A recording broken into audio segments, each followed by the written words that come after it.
Yeah, well, it's really interesting when you see a lot of the papers that came out post-pandemic about, the state of infection prevention and the burnout factor. Certainly, there could be burnout, right? I mean, during the peak of the pandemic, it would be nothing for me to have 6 interviews in one day, some national, some local, and it was hectic. I felt like I was just going from one interview to the next.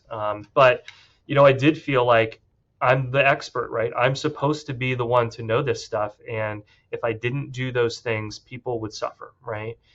And I think somewhat that was rewarded by me actually running into people in the community and saying, I saw you on the news last night and I convinced my mom to get vaccinated.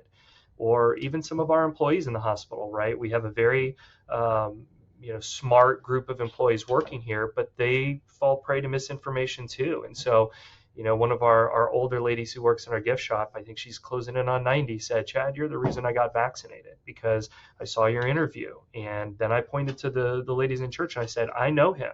You need to listen to him. And I think that kind of makes you feel a little more energized, like, hey, like what I'm doing actually does matter. And so definitely it could be taxing at times. I got a fair amount of hate mail, hate email, threats, and everything else during the pandemic via social media, my email box, my house. I fell victim to a lot of that stuff too. But at the end of the day, it's those people that say, hey, I was able to convince someone to get better or to get vaccinated. It makes that kind of stuff worthwhile.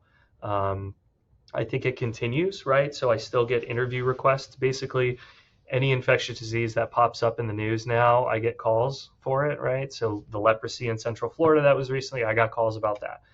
The malaria cases in Tampa, got called about that. Chad, can you speak to this, right? And so, if anything, it's probably increased our hospital stature as a center for people to look at for expertise on infectious diseases. Professionally, I wouldn't say it's opened any doors for me or anything like that. I do have some recurring, spots on NPR channels here and there, but it's not monetized or anything like that. So, people should know, right? You get paid nothing to do anything for the media. You're doing it for, basic edification of the people you want to educate or your own self glamour. But I have not made a dime off of any of it. So.